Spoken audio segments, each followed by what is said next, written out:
자, 우리 오늘 제 8주차 7단원 경관진을 처리하기에 대한 내용을 함께 나누게 되겠습니다. 사실은 교재에서는 앞에서부터 경관진의 이야기가 계속해서 나오고 있었어요. 강의 시간에는 다루지 않았지만 우리 그 수강생들은 이미 경관진에 대한 이렇게 공부를 해오면서 이야기들을 알고 있는 그런 상태다, 이렇게 생각을 하면 되고요. 지금까지 이렇게 조금씩 알아왔던 것, 그리고 이번 7단원에서 이야기하고 있는 이 경관진의 그 설명들, 이걸 포함해 가지고 전체적으로 경관진이 무엇인지를 설명해 주고, 그리고 이것을 해결하는 좀 기도의 시간. 이거 한번 기도한다고 경관진이 다 무너지는 건 아니에요. 그렇지만 한번 그런 것을 경험하는, 치유를 경험하는 그런 시간으로 보내는 때가 바로 오늘 8주차다, 이렇게 생각하면 되겠습니다. 늘 되던 대로 파워포인트로 이렇게 안내가 나가 있고요. 그 다음에 이제 보통 때는 기도 제목 나누고 기도하고 이렇게 했는데 이때만큼은 그냥 성경 구절 암송을 합니다. 복습도 하지 않고 다음 주에 암송해야 될 새 구절 하나 이렇게 암송을 하는 거고요. 왜 그렇게 하냐면 중간에 이제 잠깐 뭐 이렇게 화장실만 다녀오고 두 번째 시간은 강의가 없이 기도하는 시간이기 때문에 그렇습니다. 우리 경관진이라는 이 표현이 어떤 분들에게는 좀 거북한 표현으로 이렇게 느껴지시는 분들이 있고요. 또 어떤 목사님들은 이렇게 좀 불편하게 받아들이는, 좀 건강하지 못한 단체에서 경관진이라는 이런 참 그 표현을 쓰는 경우가 있어서 불편하신 분들이 있는데요. 그런 분들도 뭐 만약에 그러시다면 경관진이라는 표현 뭐 쓰지 마시고 내 안에 사탄 마귀가 나를 공격하는 어떤 약점 같은 거다, 상처 같은 거다, 이렇게 완화해서 설명을 해 주셔도 되겠습니다. 그런데 성경에 보면 경고한 요새, 경고한진이라는 표현이 있어요. 그죠? 고린도후서 10장 4절에 보니까 싸움에 쓰는 우리의 무기는 육체의 무기가 아니라 하나님 앞에서 견고한 요새라도 무너뜨리는 강력한 무기입니다. 그러니까 하나님께서 우리 영적 전쟁에서 이 견고한 요새, 어떤 견고한 요새겠습니까? 사탄 마귀가 활동하고 있는 그런 견고한 요새죠. 그것을 깨뜨리는 강력한 무기. 실제로 보면 그게 말씀의 무기인가 아닌가 뭐 이렇게 생각이 되었습니다만은, 근데 지금 이 견고한 요새라고 하면요, 이런 장면을 이제 좀 상상해 보면 좋습니다. 여기 저기 절벽 같은 것들 이렇게 보이지 않습니까? 그런데 저 사이에 동굴 같은 게 있어 가지고 거기에 이제 적들이, 도둑놈들이 이렇게 숨어 있다가 그 다음에 이렇게 뭐 이렇게 거기서 이렇게 나와가지고 뭐 지나가는 사람을 공격한다든지 괴롭힌다든지 하는 그런 데거든요. 그러니까 여기 딱 보시면 아시겠지만 어디에 숨어 있는지 도대체 찾기가 굉장히 힘든 그런 참 자리입니다. 그래서 육체의 무기로는 도저히 해결할 수가 없고요. 하나님의 강력한 무기로만 깨뜨릴 수 있는 그런 사단 마귀가 활동하는 영적인 어떤 세계가 있더라. 요렇게 좀 성경의 기초에서 좀 이야기하고 설명하면 될 것 같습니다.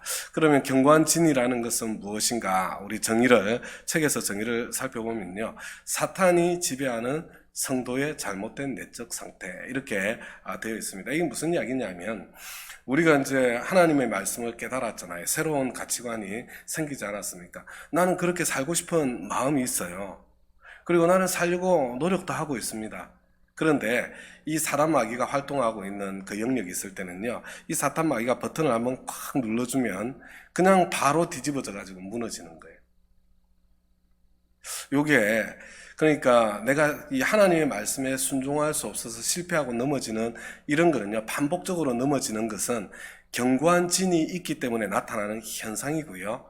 그런 내가 아무리 시도하고 아무리 노력해도 내 힘으로 해결되지 않는 어떤 그런 문제는 그 배경에 견고한 진, 마귀가 활동하는 그런 스트롱홀드가 있는 거다, 이렇게 생각을 하면 되겠습니다.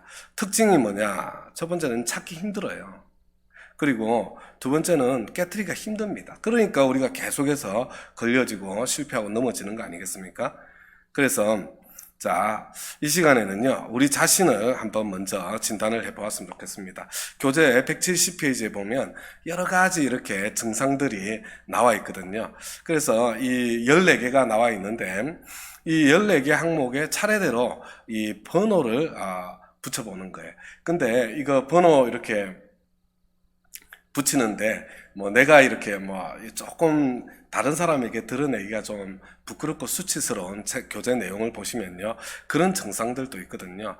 그러니까 이걸 공개적으로 나와가지고 뭘 하기는 좀 힘이 드는 거예요. 그래서 어떻게 하냐면은 이 포스트잇 같은 거 있잖아요, 아니면 쪽지 같은 거를 쭉 사람들에게 나눠줘요. 그리고 지금 여기에 내가 해당되는 번호는 한번 다 적어봐라, 이렇게 이야기를 하는 겁니다. 어떤 사람은 1개 쓰고 어떤 사람은 5개 쓰고 어떤 사람은 14개 다 쓸 수도 있죠. 그리고 이름은 쓰지 않고 제출하도록 하는 거예요. 그러면 이제 쭉 전체가 다 나오잖아요. 그러면 이제 그거 하나하나 들고, 자, 1번 이렇게 발을 정자 쓰는 거 있잖아요. 그렇게 이 14가지 항목을 써붙여 놓고 이렇게 하나하나 붙여보면요, 그러면은 이제 사람들이 주로 실패하고 넘어지는 그런 자리들이 나오고요. 그리고 여기에 있는 우리 같이 모여 있는 분들이 어떤 문제에 씨름하고 있는지 그런 것들도 이렇게 좀 파악하기, 대체로 이제 비슷하게 같은 문제에 넘어지고 실패하고 그렇게 되는 거죠. 근데 경관지는 어떻게 만들어지는가, 이렇게 해가지고 책에 나와 있는 3가지를 이야기를 하거든요. 영혼 결합, 그 다음에 또 우상 숭배, 그 다음에 이 땅의 보물, 이렇게 이야기를 하고 있는데요. 이 영혼 결합이 경관진이 만들어지는 통로다, 이렇게 보면 조금 곤란해요. 이 영혼 결합은요, 이 어떤 사람에 대한 어떤 강력한 집착이거든요, 집착. 그런데 이 어떤 사람에 대한, 그러니까 강력한 이 집착이라는 거, 영적인 타의가 생기는 거는 다른 이유가 있는 거예요, 뿌리가. 그죠? 그래서 영혼 결합은 경관진의 현상이다.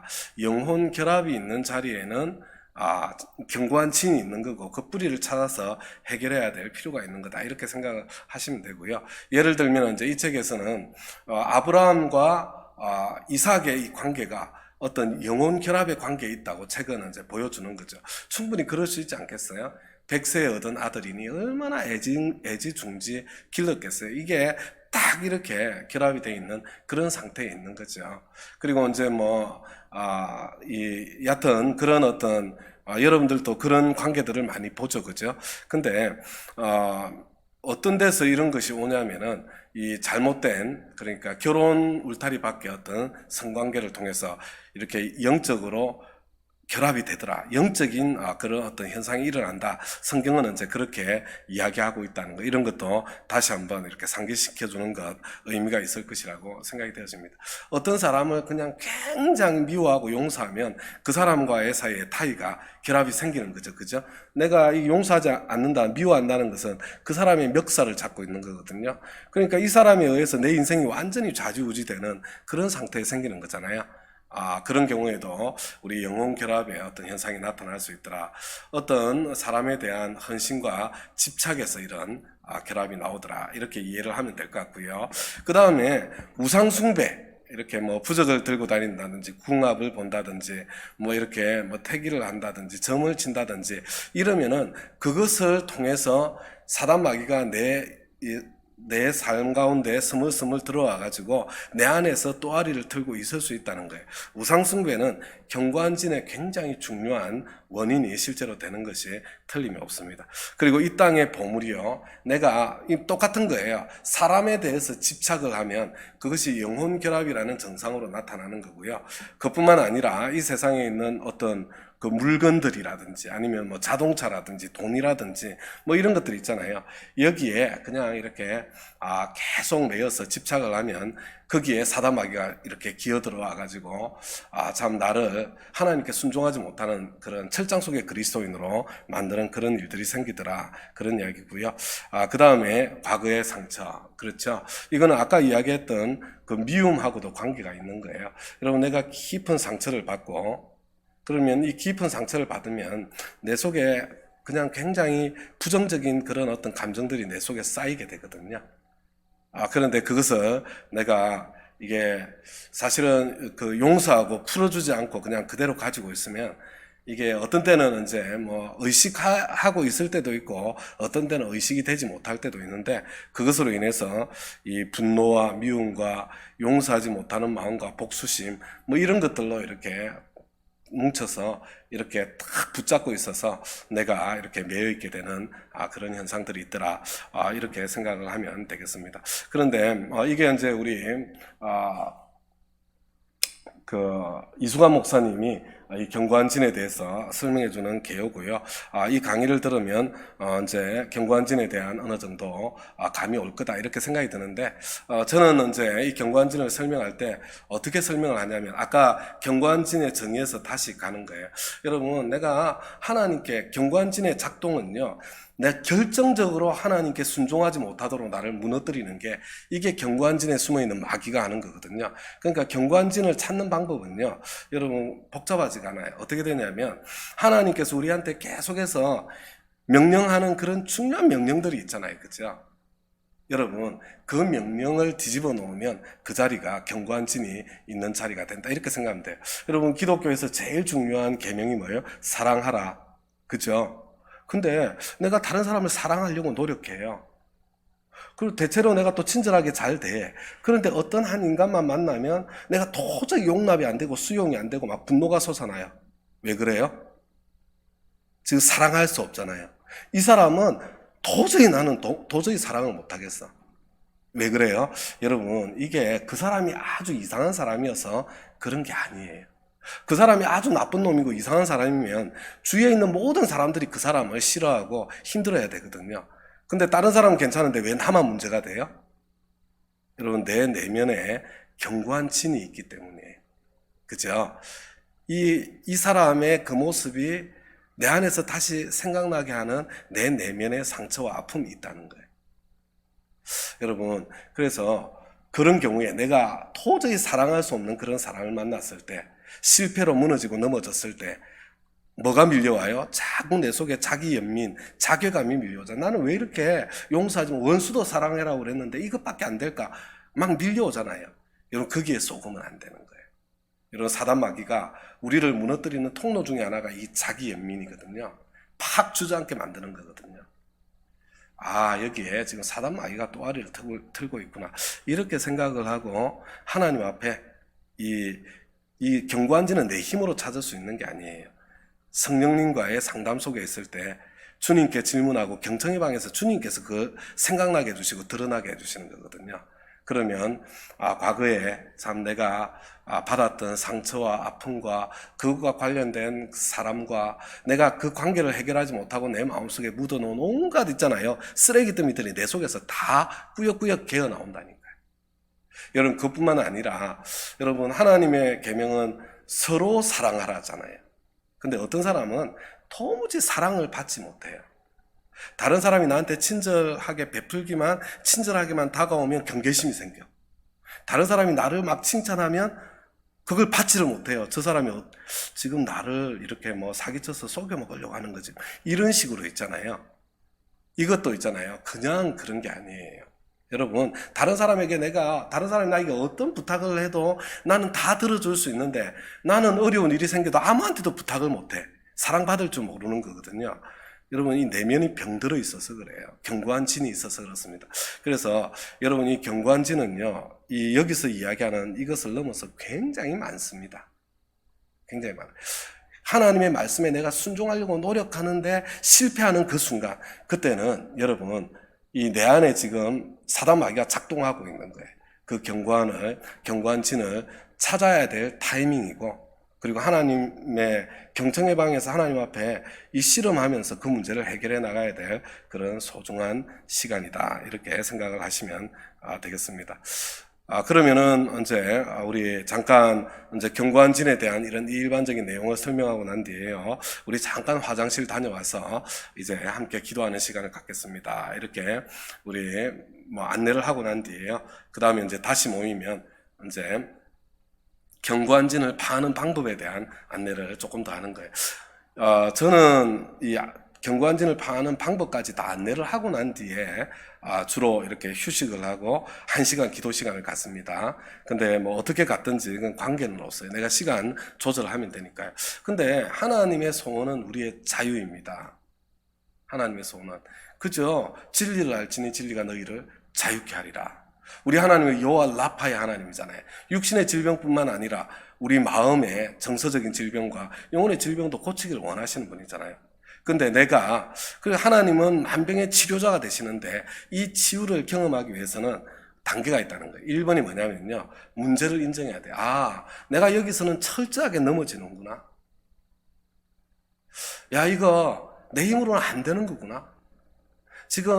내가 지금 이거 하나님의 도우심이 필요한 거구나. 여러분, 주님, 제가 이것밖에 안 돼요.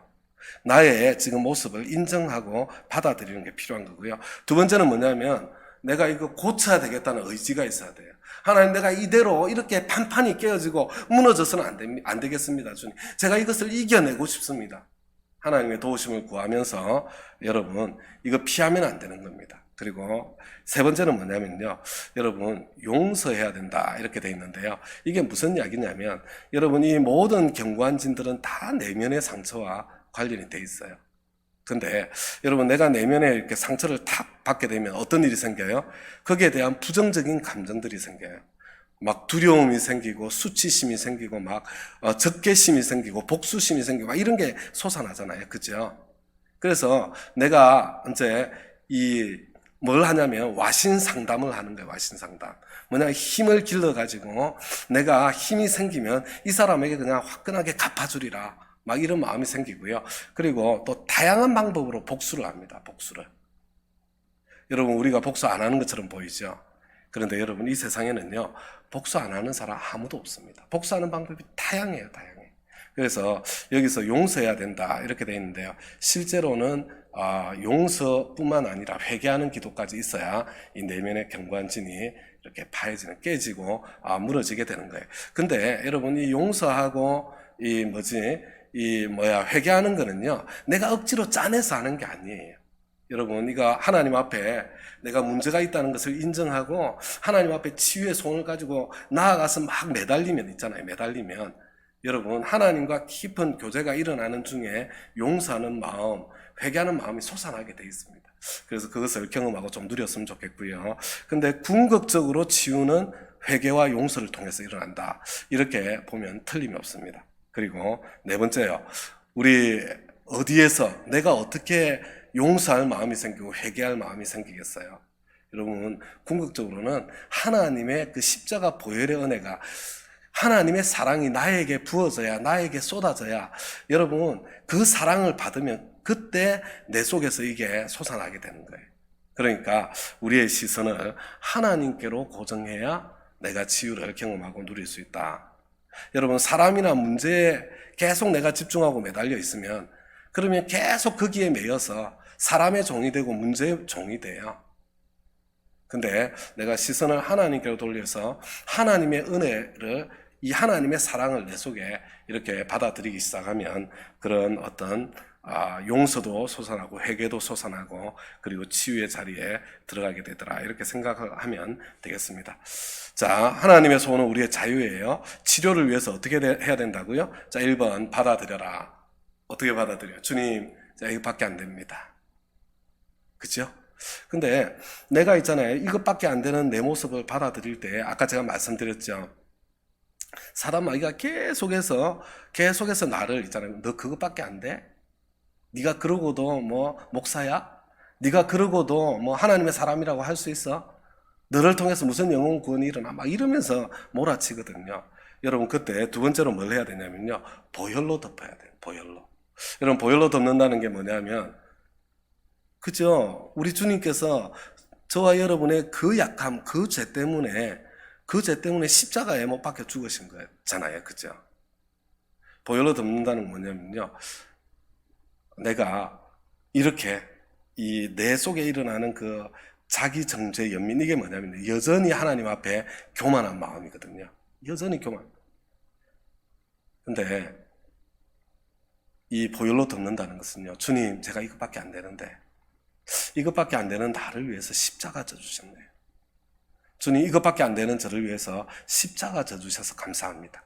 여러분, 이게 보혈로 덮는 거예요. 여러분, 한번 생각해 보세요. 우리는 예수 안 믿는 사람도 VIP라고 힘을 다해서 섬기잖아요. 하나님이 사랑하시니까. 여러분, 우리 주님께서는 가늠하다 현장에서 잡힌 여인도 용서하시고 품어주시잖아요. 우리 주님께서는 사마리아 우물가에 그 여인도 찾아가셔서 한 생명을 살려내시잖아요. 여러분, 우리 주님께서는요, 이 다윗 같은 그 파렴치한 인간조차도 그를 받아서 내 마음이 합한 자라고 불러주시는 분이시잖아요. 여러분, 근데 저와 여러분이 이렇게 하나님 나라를 위해서 살려고 용을 쓰고 애를 쓰는데, 그러다가 실패하고 넘어질 때가 있는데, 그것 때문에 저와 여러분을 미워하시겠어요? 저와 여러분 사랑하지 않겠습니까? 여러분, 그 십자가 보혈의 은혜를 내가 먼저 가슴으로 누려야, 그래야 여러분, 내가 다른 사람을 사랑할 수 있는 힘도 생기고 용서할 수 있는 힘도 생기는 거예요. 보혈로 덮는다는 것은 교리가 아니고요. 주님, 제가 이것밖에 안 되는데, 주님, 이게 접니다. 이게 진짜 저예요. 저 이것밖에 안 돼요. 근데 이런 저를 위해서 주님께서 십자가 져주셨네요. 주님, 감사합니다. 마귀야, 너 그것밖에 안 돼? 그래, 나 이것밖에 안 된다. 그래서 예수님이 나를 위해서 십자가 져주신 거지. 여러분, 이게 보혈로 덮는 겁니다. 그러면 더 이상 마귀가 버튼을 누르지 못하거든요. 여러분, 그 버튼을 눌러댈 때 내가 자기 연민으로 내가 주저앉지 않거든요. 여러분, 그때 비로소 묵상할 수 있는 거예요. 하나님, 저는 주님의 도우심이 필요합니다. 왜 저는 이런 상황만 되면 판판이 깨지고 왜 판판이 무너집니까? 주님, 저는 지금 이 상황에서 사랑하고 싶고 내 승리하고 싶은데 왜 안 됩니까, 주님? 그러면요, 우리 주님께서 있잖아요, 그 뿌리를 저와 여러분에게 보여주시기를 시작해요. 여러분, 과거의 아픈 현장으로, 상처의 자리로, 그때 분노로, 그때 억울함으로, 그때 답답함으로 하나님께서 막 나를 끌고 가시는 거예요. 여러분, 그때 그 감정의 찌꺼기 있잖아요. 쓰레기더미들이거든. 여러분, 사람 마귀는 쓰레기더미에 지금 숨어 있는 거예요. 여러분, 그 시궁창물 같은 깨끗해 보이던 구정물 손 한번 집어넣으면 다 뒤집어지잖아요. 콩나물 대가리, 생선 뼈다귀 다 올라오잖아요. 여러분, 그거를, 이게 감정의, 여러분, 쓰레기거든요. 이거 하나님 앞에 다 토해야 돼. 있는 그대로 다 토하는 거예요. 여러분, 그걸 다 토해 나가면요, 여러분, 하나님께서 이게 눈을 열어주세요. 나에게 상처 입혔던 그 사람을 불쌍히 여기는 마음도 주시고요. 그리고 그 기도하는 중에 내가 복수하면서 오히려 대갚았던 것도 보여주시고요. 똑같은 방법으로 내가 또 다른 사람에게 상처를 입혔던 것도 보여주시고요. 그때 이 묵상하는 과정에 이게 다 일어나는 거예요. 그러면요, 내가 충분히 하나님 앞에 다 토하면 여러분 속에서 이렇게 용서도 회개도 솟아나는 거예요. 이제 그때 하나님, 제가 용서할게요. 주님, 제가 대갚았던 거 회개합니다. 주님, 이제 나 복수하려고 내 힘을 기르지 않을게요, 주님.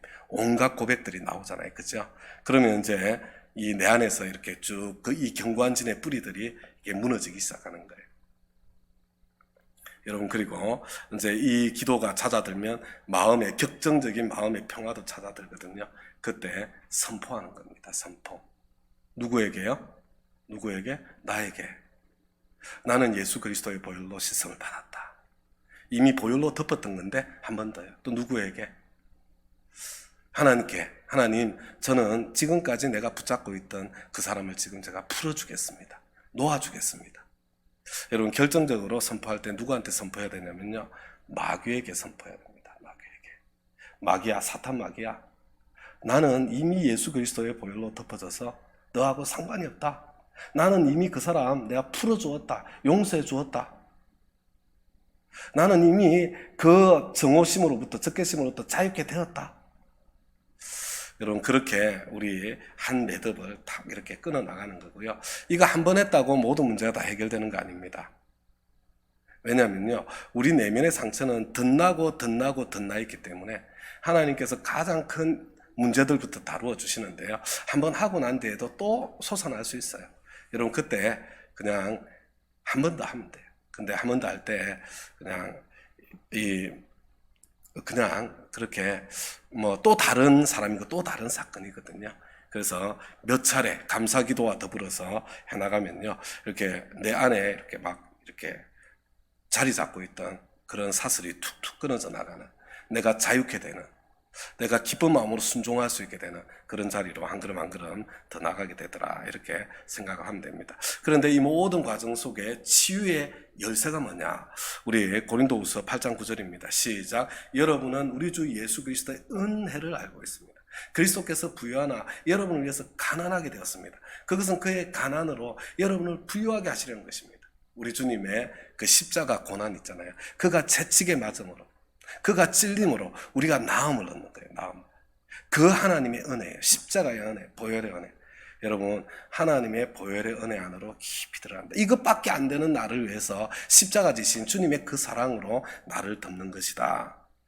여러분, 사람이 크게 보일 때 하나님 작아 보입니다. 문제가 크게 보일 때 하나님 작아 보여요. 미움이, 정오가 커 보일 때 하나님이 작아 보이는 거죠. 근데 하나님이 내 안에서 커지잖아요. 그러면 여러분, 사람도 작아지고 문제도 작아지고 상처도 작아지고 여러분, 그 사람을 향한 미움도 소멸되는 것을 보게 되는 것입니다. 자, 치유는 어떻게 되냐? 하나님을 통해서. 자, 묵상, 자백, 씻음, 선포 뭐 이렇게 여러 가지 말들로 표현이 되었습니다. 그리고 또 하나님께서는 이 치유의 역사를요, 사람을 통해서 또 이루어 가세요. 그죠? 예. 그래서 우리 관계 공동체, 우리 목장 안에서 여러분, 그러니까 내가 하나님과 깊이 이렇게 토하면서 하나님 앞에 사람에게 결코 이야기할 수 없었던, 알지도 못했던 것들을 토하는 과정 속에 내 굵직굵직한 내 내면의 상처들이 씻겨 나가고요. 우리 목장에서 자유롭게 우리 교제하고 대화하고 다른 사람 이야기 듣고 내 솔직한 고백을 하고 이러면서 장가지들이 또 툭툭툭툭 끊어져 나가고요. 그래서 저와 여러분이 점점 건강하게 살아가는데, 근데 제일 중요한 게 뭐냐면 여러분, 이 내적 치유 이 하시는 있잖아요. 계속 해 나가면요, 여기에 따라오는 부작용이 또 많아요. 부작용이. 그죠? 그러니까 내적 치유를 자꾸 하다 보니까 전부 남 탓이야. 내 탓은 아무것도 없어. 나중에 가면. 그런 거 여러분 경험하세요? 그리고 끝이 없어요. 끝이. 그냥 막 상처받았다는 이야기뿐이야. 여러분, 그렇게 지내면 안 됩니다. 여러분, 교회는 병원인데 여러분, 그냥 병원이 아니라 야전병원이에요. 왜? 우리는 전쟁터에 있으니까. 여러분, 야전병원에 전쟁터에서 지금 치료받고 있는데 뭐 손가락 끝에 약간 이렇게 뭐 피나는 거 이거 가지고 병원에 붙어 있어서 되겠어요? 아니에요. 좀 다리 좀 절더라도 좀 어깨가 아프더라도 일어나서 움직일 수 있고 총 쏠 수 있으면 다시 일어나서 나가야지. 그죠? 그래서 여러분, 정말로 중요한 건 뭐냐면 이제 내가 상처와 더불어 사는 법을 배우는 게 중요한 거예요. 그래서 우리 이소환 목사님 미국에 사셨다 보니까 이 잔디 키우는 이야기를 하시거든요. 좋은 예화인 것 같아요. 잔디 자꾸 뽑으면 안 된대요. 그 잡초를 자꾸 뽑아주면 안 된대. 잔디를 그냥 자꾸 깎아주면 그냥 잡초는 알아서 죽는데요. 그리고 잔디를 더 튼튼하게 해주는 비료를 뿌리면요, 잡초가 힘을 못 쓰고 그냥 사라진대요. 여러분, 문제에 자꾸 집중해가지고 문제에 자꾸 집중해서 막 치유 이러면요, 문제가 점점 커지고 하나님이 없어져요. 그게 아니라 하나님과의 깊은 사랑의 교제 가운데, 은혜 가운데 머물면 자동적으로 사라지는 거예요. 그래서 도저히 나를 철장 속의 그리스도인으로 영적인 어떤 핸디캡으로 만드는 그런 굵직한 문제일 때는 하나님 앞에 씨름을 해가지고 탁 뽑아버려야 되고요. 시시한 것들은 그냥 우리 목장 모임 하면서 서로 위로하고 격려하면서 이겨나가는 거예요. 더불어 사는 거. 그래서 이것과 관련해서 이제 뷰티풀 마인드라는 영화 있잖아요.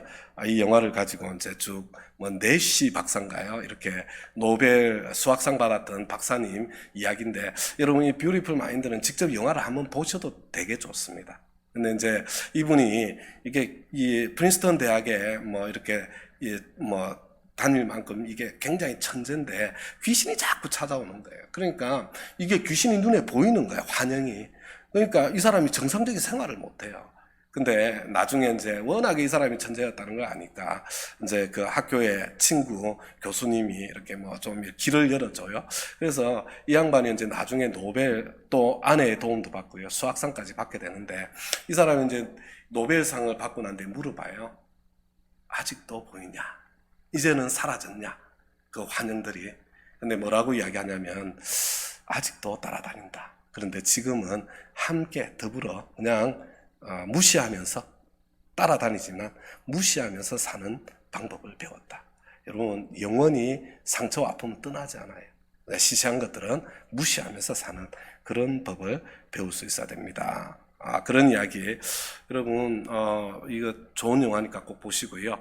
그러니까 내적 치유의 궁극적인 방법은 하나님 은혜로 내 마음을 채우는 거다. 문제에 집중하는 게 아니고, 여러분, 그 포인트를 꼭 잘 전달할 수 있게 되기를 부탁을 드립니다. 그래서 자, 이제 오늘 우리가 이제 아까 쉬었으면 지금 바로 가는 거고요. 안 쉬었으면 자, 우리 잠깐 화장실 다녀와서 이제 우리 치유를 위한 기도의 시간을 갖겠습니다. 이러고 난 뒤에 1시간 기도 시간을 갖는 거잖아요. 여러분, 1시간 기도 시간 갖는 방법은 되게 심플해요. 되게 심플합니다.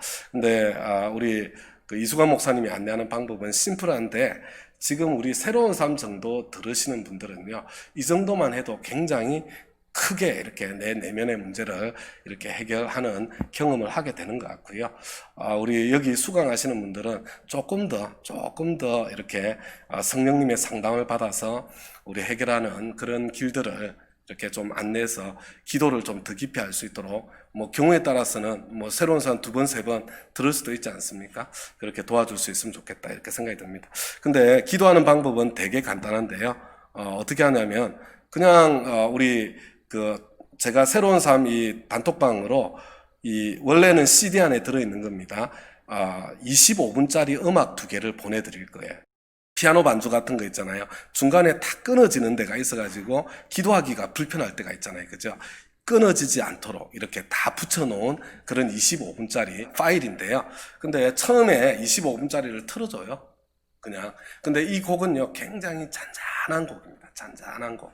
근데 잔잔한 곡을 틀어드릴 테니까 이 음악이 끝날 때까지 여러분들 지금 하나님께 편지를 쓰는 겁니다. 그러니까 여러분, 어떤 게 경관진인지 이제 이해가 되셨죠, 그렇죠? 여러분들에게 고질적으로 있는, 내 힘으로 해결하려고 해도 안 되는 그런 모든 경관진의 증상들을 글로 한번 적어서 하나님께 고백해 보세요. 그리고 그거를요, 펜 가는 대로 아무도 보는 사람 없거든요. 나중에 여러분들이 문서 파쇄를 하든지 여러분들이 태우시든지 버릴 거니까 그냥 하나님 앞에 적나라하게, 내 감정도 있는 그대로 나오는 대로 적나라하게 그렇게 여러분들의 감정을 좀 써보시기 바랍니다. 이렇게 해가지고요, 25분 끝날 때까지 자기 혼자 쓰는 거예요. 쏘는 겁니다. 그러고 난 뒤에 이제 다 쓰셨으면 우리 함께 찬송 한 곡 하겠습니다. 나 같은 죄인 살리신. 그렇게 해가지고 찬송 한 곡 부르는 거예요. 그러는 뒤에 자, 이번에는 제가 다른 음악을 하나 틀어드릴 텐데, 이게 25분짜리라고 그랬잖아요. 이거는 음악 소리가 무지하게 커요. 그래서 이 스피커 볼륨도 다 올려가지고요, 옆 사람 소리도 귀가 상하면 안 되니까, 여하튼 기도하는데, 통성 기도하는데 장애가 안 되도록 틀어드리고요. 자, 이제 이거 음악 끝날 때까지 여러분, 지금 이 썼던 것을 가지고 하나님 앞에 하고 싶은 대로 여러분 마음껏 속에 있는 모든 것들을, 그 쓰레기들을 다 하나님 앞에 틀어놓는 그런 기도 시간 갖겠습니다. 이렇게 이야기를 하는 거예요. 그리고 음악 틀어주는 거예요. 여러분, 그러면요, 그리고 옆에서 좀 중보기도 해주고, 그러면은 내 마음속에 그냥 이게 편지 쓰면서 이렇게 했던 거 그냥 기도하면서 이렇게 터져 나오기 시작하는데, 이때 통성으로 기도하도록, 소리 질러서 기도하도록 이렇게 안내주는 게 되게 중요하고요. 이 소리를 지르면서 오는 이 해방도 있거든요. 그죠? 이 답답한 마음이 열리잖아요. 그래서 여러분, 방언하시는 분들은 방언으로 기도하셔도 됩니다. 이렇게 좀 안내해 주시면 좋고요. 혹시 방언에 반감이 없으신 분들, 그 다음에 반감이 있으신 분들은 또 본인 신학적 입장을 따라가야죠. 그죠? 그리고 또 이렇게 방언이 안 되는데 내 말하는 것이 다른 사람이 알아들을까봐 힘들어요. 이런 사람들은 저는 예수 기도를 가르쳐 줍니다. 자, 따라서 하세요. 하나님의 아들 주 예수 그리스도여, 나를 불쌍히 여기소서. 이렇게 복잡하게 안 해도 되죠. 주여, 나를 불쌍히 여기소서. 입으로는 주 예수님, 나 좀 불쌍히 여겨주세요. 이렇게 외치면서 마음으로 기도하시면 됩니다. 이 방언과 다를 바가 전혀 없어요. 해보면은. 그렇게 해서 그냥 한번 팍 기도하고 끝나는 것으로 하면 됩니다. 그런데 이 음악 그냥 틀어놓고 이제 각자 기도 끝나고 집에 가도 되고요. 만약에 그렇지 않으면은 이 기도 끝나고 난 뒤에 다 모아서 있잖아요, 용서를 선포해주고, 그리고 또 우리 이 쓰레기를 비운 그 자리가 계속 비어 있으면 안 되잖아요. 그 성령님 모셔야 되잖아요. 그죠? 다시 모아서 성령님 이렇게 초청하고 모시는 기도 이렇게 드려서 성령님으로 다시 채우는 시간을 갖는 것도 되게 좋습니다. 그리고 제가 해보면은 이렇게 성령님 이렇게 초청해서 하는 동안에 또 이렇게 성령님의 은사가 임하기도 하고 그래요. 또 어떤 때는 뭐 자주 있는 현상은 아니지만, 그래서 기도로 마치면 되겠다 이렇게 생각됩니다. 자, 이것으로 우리 일단은 마치고요. 우리 다음 시간 갖도록 하겠습니다.